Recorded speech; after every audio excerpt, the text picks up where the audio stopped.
Urban India's anger issues have turned killer. A man was beaten and stoned to death in Ghaziabad over parking issues, and this happened outside an eatery.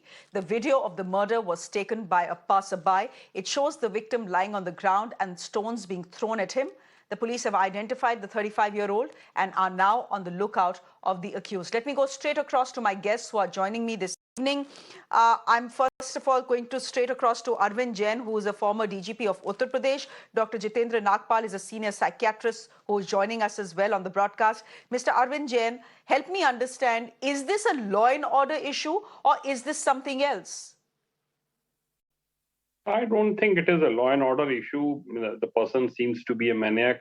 If he's hitting a person with his stones, if he's killing him just over some parking issue, so he's not fit to remain outside. He should be put behind bars. Unfortunately, the problem in our country is that such cases are charge sheeted very quickly. Such people are sent to jail, but they come out within a few days. And cases linger on in court for 10 to 15 years, and they don't get final judgment, and they don't get the final sentence.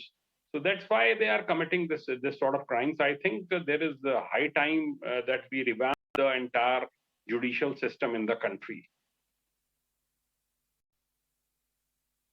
Jitendra Nagpal, would you want to come in here?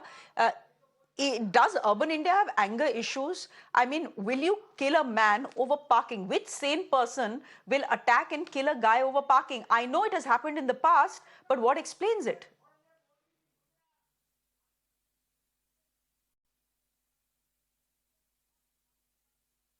Okay, I believe our connection with Mr. Nagpal is not clear. Dr. Nagpal is not clear, so we'll try and go across to him in just a bit. But if I can ask you, Mr. Jain, is this a reflection of what urban India has become? You know, your environment is polluted, there is work pressure, there is stress, there is traffic, and all of that is leading to things which you wouldn't have heard of in the past. I mean, as I said, only a crazy guy would attack another over parking issues. There's an anger issue here. And is it just, you know, we are looking at this as an isolated incident, but do you find crimes linked to, you know, issues that surround you, issues that surround your ecosystem? Yes, you are absolutely correct. I agree with you. During the last 2-3 years, there was the issue of unemployment. There was the issue of poverty also.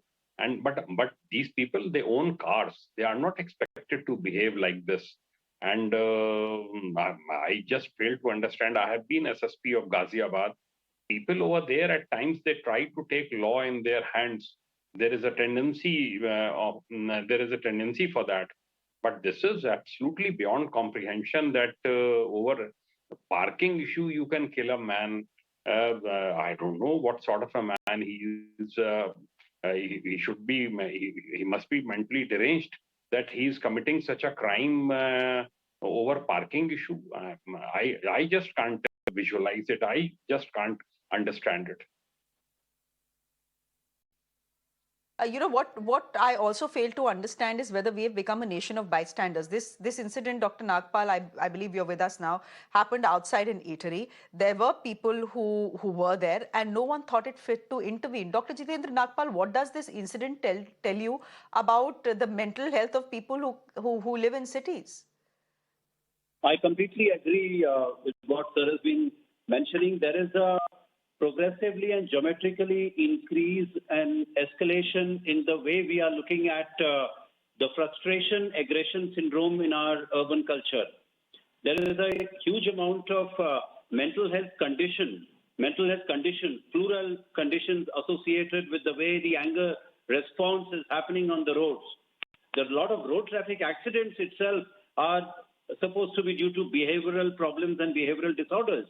It's high time that we get preventive mental health care, because a lot of family dynamics, the social dynamics, and the work-life balance is actually manifested on the aggression, manifested on the roads, in a parking lot. We come across, this is not a new item over here.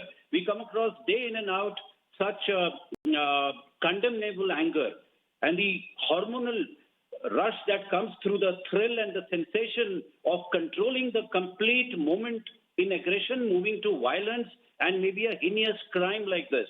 So these are definitely outcomes of malaise in the society. And we all agree. We all agree, not only as mental health professionals, but also as a civil society. It is bordering on criminality. How the short-temperedness is manifested in a range of mental health conditions. People who are evaluated, they are anxious people. They are either depressed people. They are people going through helplessness, a sense of hopelessness, and an incident like this, where you can actually put a person to lay down in death, murder that person on the road, is actually not the moment that is the stimulus. It is not the nick of the moment that is the stimulus. It is an underlying condition which actually gains a manifestation in that moment. The families need to understand this. The young people in schools need to be evaluated, how their personalities are developing today. The mental health of a society is at stake. Let's not forget, very recently, the World Mental Health Report came in 2 months back, and India's data also tells us a lot of crimes in juveniles, in young people, are related to their frustration aggression syndromes, both homicidal as well as suicidal. So I think it's the right opportunity, and these are series of incidents actually. Yeah. All right. We leave it there for the moment. Thank you both gentlemen for joining us and helping us understand why anyone in their right minds would actually react the way that man has reacted, picking up a fight over parking and then beating the man to death. Thank you very much, Dr. Jitendra Nagpal and Mr. Jain, for joining us on that story.